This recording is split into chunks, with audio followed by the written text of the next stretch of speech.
Safi, karibu tena double updates popote pale ulipo mtazamaji wangu. Mimi natumai unaendelea vizuri kabisa.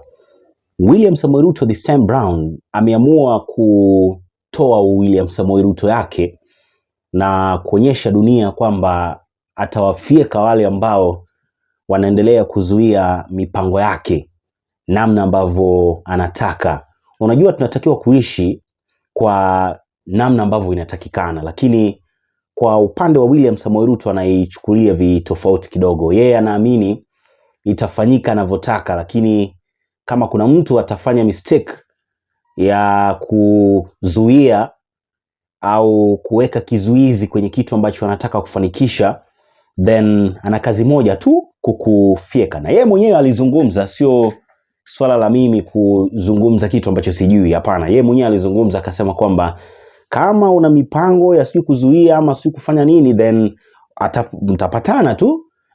Atapatana na wewe na atakufyeka. So hapo kwenye kufyeka ndo watu bado wanashindwa kuelewa alikuwa anamaanisha nini. Akasema sword sio ya kukata mboga, and atahakikisha kwamba hawa watu anawafyeka. In fact aliwaita wakora. So wacha tusubiri tuone watafyekwa kwa njia gani.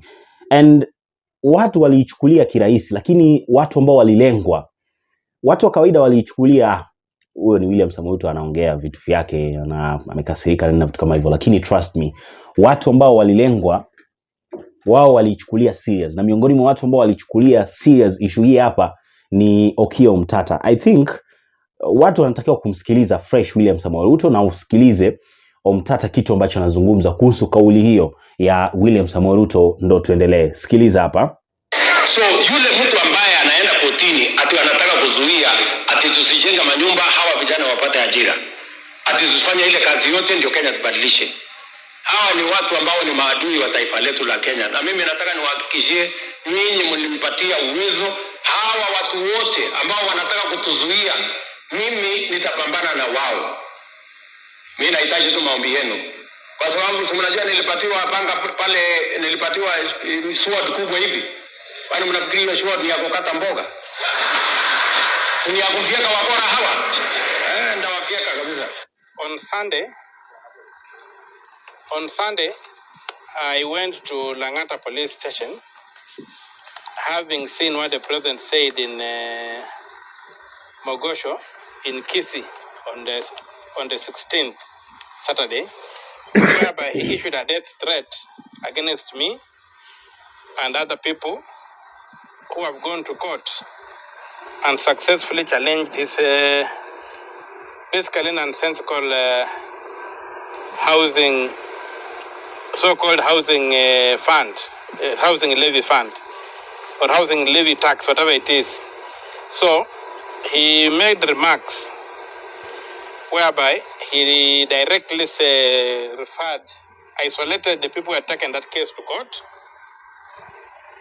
and said that he was given a sword, the ceremonial sword was given at Kasarani, and that he was going to use that sword not to chop vegetables. He was not given that sword for chopping vegetables, but for dealing with crooks like myself and others who had gone to the High Court and successfully challenged this housing, so-called housing levy fund or levy tax or whatever it is, or affordable housing levy. So those remarks had two issues that got me concerned. The first issue was that the president was threatening violence against that group, and the kind of violence that exterminates. He was threatening to kill people by saying he's going to slash them. And another thing, the second thing is that he deliberately dehumanized the people who went to court by calling them crooks. And that particular thing irked me. And I can tell you that for me, there's no ground upon which Ruto can stand and call me a crook. People who know the history of this country know that both of us have been taken to court. And him was accused of theft, stealing public assets. I was accused of holding demonstrations to demand good governance. So who should call the other one a crook? One who has been formally indicted for theft, or me was indicted for fighting for good governance. But more than that, the whole purpose of what the president said, and if you look at everything where people are murdered and killed, the first step is to dehumanize them. Call them cockroaches, call them whatever. In this particular case, the president referred to me and my group as crooks, wakora, whom is going to slash. So already they have dehumanized us, and so eliminating us will not be eliminating human beings. He will be eliminating wakora. So concerned about my own life, that the president issued a death threat and already dehumanized me, and because I live under the jurisdiction of Langata police station, on Sunday I went to Langata police station, making an attempt to report this matter to get an OB. I was kept there for more than 6 hours, being taken around. Eventually, one of the junior officers came and said, "My brother, the discussion I've picked is that they are not going to record your statement. And what I would advise you to do is to go to the crime scene where the crime was committed. That's in Kisii. Go to Kisii in Mosocho and make a report in Mosocho. I'm sure those policemen will not be able to refuse. Because here, when they refuse, they might even argue that the question of jurisdiction, although it happened on national TV for you, they might argue that the question of jurisdiction does not allow them to be the first point of complaint. So taking that advice, I tried to get a flight yesterday to Kisumu or to Homa Bay. All the flights were booked until after next week. I could not get a flight. So, but given the concern I have about my own safety and the safety of the other people whom the president referred to as crooks, whom he is going to thrash, the people who had gone to court and gotten orders against his housing levy fund, which the court declared to be unconstitutional, I decided to drive to Kisii, and it drove overnight, go to Mosocho at around 4 o'clock this morning. I went to the police station. I found officers there who handled me very well. They even recorded my complaint in an OB, and the OB is here for those who can see. It's an OB number 03 stroke 19 stroke 12 stroke 2023. It's OB number 3 of today, recorded at Mosocho police station. So after I recorded the OB, they told me that given my current status in society as a senator, they could not record a statement from me at that police station. I needed to be recorded by the senior police officers. So they referred me, they called the OCPD, and they called the DCIO and told me to come to this other police station. It's called Nyanchwa police station. So when I got to Nyanchwa police station, I was well received by the junior officers as we waited for the bosses to come. So first of all, the first person who came was the OCPD. He greeted me and asked me to get into his office. He's called Mr. Kazungu Charo, the OCPD. And they did something very strange. He began raising an issue with my phone. He just claimed that I was recording him. I told him, I'm not recording you for heaven's sake. I'm not an idiot. I don't record people. So I said, okay, to make you comfortable, let me hand over my phone. So I handed over my phone to one of the people I had come with, my security detail, and they took it out. Then the second thing, he comes in and tells me, do you know that you cannot accuse the president of anything? I said, where do you get that? He says it's in the law. I asked him which section of the law. He didn't even know. So I told him, the only thing you can do is look at Article 143 and read it out. which he did. And Article 143 does not stop the president from being investigated and being recorded. It only stops his being prosecuted. He cannot be prosecuted in a court. But the president can be arrested, the president can be processed criminally by the police. They have that power. The president is not above the law. So, after I showed him that, he sort of became angry and began shouting at me and saying, I'm not going to record your statement. You can go anywhere you want, but we are not recording your statement. And so stop wasting your time here. Well, at that point, I saw that there was no point dealing with somebody who thinks he can operate outside the law. So I decided to say, okay, I will pack and go. And I intend to go to IPOA. I intend to go to the police headquarters. As for Mr. Kazungu, I'm going to sue him here in Kisii for denying me public services for which I pay. He earns a salary. He's supposed to serve all Kenyans. He was not supposed to argue with me, beginning to say that I'm bringing lies, that he was at the rally, he didn't hear the president say that. And that is how you create dictators. When you begin protecting and covering up for for violations of the law, and you are a law enforcer, you embolden the lawbreaker to do worse things than that. So, from here, I'm going back to Nairobi, to the police headquarters. I'll try to get to Mr. Kome to record my statement, the Inspector General. And I also want to involve IPOA against Mr. Kazungu, as I also prosecute him for violating my right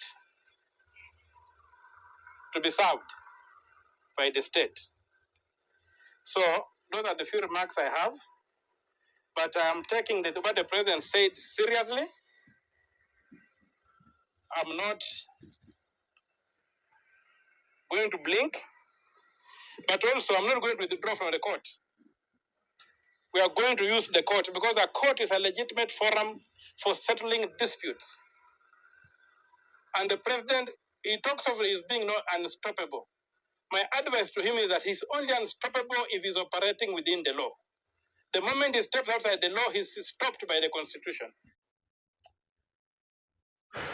As much as Okiya Mtata na points nzuri sana, as much as Okiya Mtata anafuata sheria inavyotakikana, mimi nakwambia sidhani kama atatoboa. Anachokifanya ni kitu kizuri sana. At least unajua kupitia kesi yake Okiya Mtata, unaweza ukaona kwamba kuna mambo mengi sana ambayo yanaendelea kwenye serikali hii hapa ya Kenya Kwanza. Number 1, Ruto is above the law. Number 2, hata maafisa wa polisi wanamuogopa. Number 3, udictatorship ndo kabisa unaingia. Yaani udictatorship unaingia kwa sababu imefika point ambapo Ruto anaweza kufanya makosa, lakini unaenda labda kwa kituo cha polisi kuripoti kitu kama hiko, afu afisa wa polisi anakuja kukuambia kwamba huwezi ukamripoti William Samoei Ruto. Kwa hiyo inamaanisha kwamba yeye ameshasema and there is nothing you can do about it. Kupitia hivi vitu ambavyo tunaviona, tunajifunza mambo mengi sana. Alafu sema uongozi ambao tunaiona leo hii ni uongozi wa zamani sana. Kwangu mimi, ukiniuliza nitakwambia ni uongozi wa zamani sana. I think vitu kama hivi vilikuwa vinatokea kitambo, like kuna watu wakisema wamesema uwezo kuambia kitu.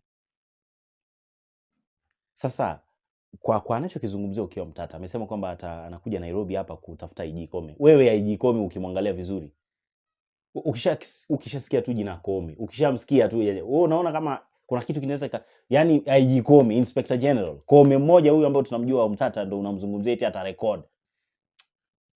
Kome atakuzungusha mpaka uone atakuzungusha, subiri uone.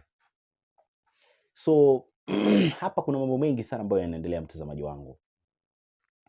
And sidhani kama atafaulu hivyo Ruto. Labda ajaribu.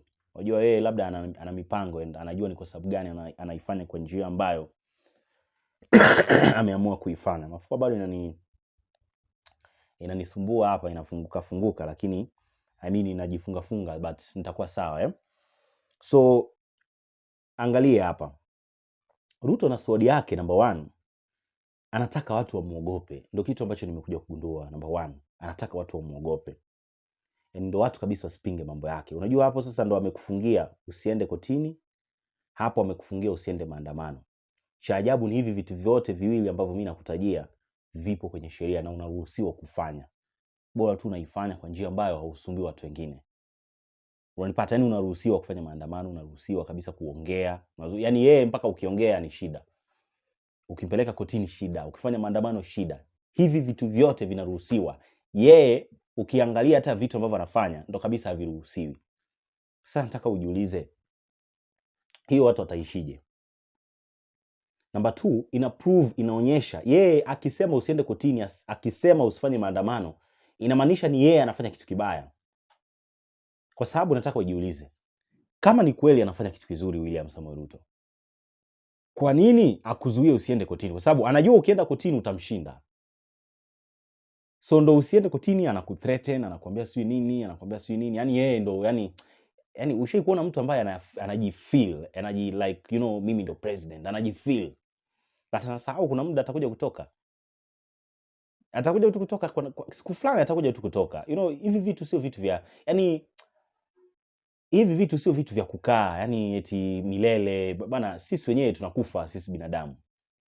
Sasa sembuse viti vya miaka 10, miaka 5, sio miaka ngapi hizi, atakuja kuziacha tu. So hata historia ambayo yeye mwenyewe anatengeneza ni historia mbovu. Kuna vitu vingine hata ufai kuongea. Sasa mimi nataka nikuulize, kama kwenye public ndo anaongea hivyo, niambie ikizimwa kamera yeye anapanga vitu na wenzake, wao wanampangia nini au wanawapangia nini watu wengine? Kama anaweza kusema wewe nitawafieka nini, niambie. Hiyo ni kwa kamera anaongea. Na ndo kabisa you can feel kwamba hapo si amethreaten watu. Haya, niambie imezimwa kamera, amekutana na wenzake huko wapi huko utatujui. Niambie uoga wanaongea nini na huo wana plans gani na watu. Inaogopesha sana by the way. Unajua nyinyi mnaweza mkawa mnaichukulia normal but inaogopesha, trust me. Ruto ni miongoni mwa watu ambao wameimba kwamba sisi tunafuata sheria, sisi tunataka kila kitu kikae kwa sheria na nini. But mtu akienda kotini unaanza kumwambia utamfieka. Mtu akienda maandamano wanapigwa risasi. Haya, sasa jamani, sisi tunaomba kitu kimoja. Toeni kwenye sheria, yani sio kurekebisha, lakini mreplace. Semeni Ruto ama tuseme president is above the law and uwezi ukamshtaki. Hata akichukua nini chako uwezi ukaongea chochote. Ndio tukae tukijua, yani tusihangaike tena kwenda kotini. Yani ukishafanya umeshafanya, sisi hatuongei kitu kingine. Kwa sababu hivi ni noma. Zitolewe waweke rais ndo final hivyo. Unaona But namna tu ambavyo nimekuelezea. Point yangu ya nambari 4 ni kwamba kuna Ruto mara ngapi? Mara 2. Kuna Ruto kwenye public. Ushai kumwangalia kwenye public William Samoei Ruto namna ambavyo huwa ana behave kwenye public?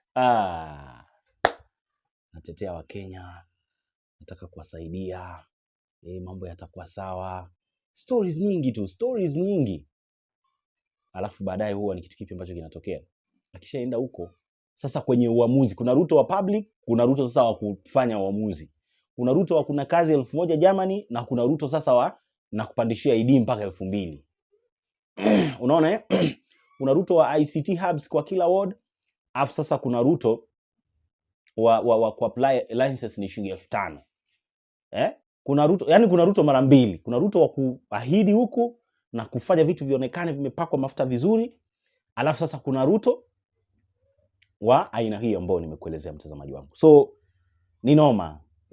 Ni noma, na mimi nakwambia hivi hatuwezi tukatoboa.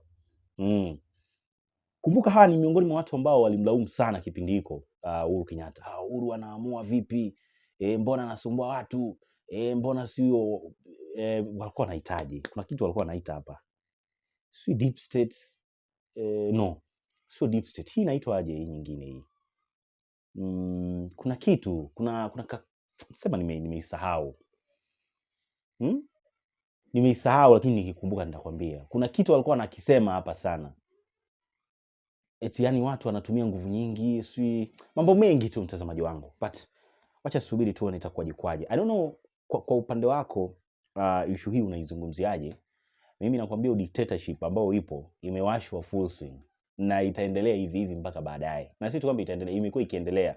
But sasa ameamua, sometimes tunaona yule Ruto wa kamera kizimo au anajitokeza ghafla kwa Ruto wa kwenye public, au unanipata?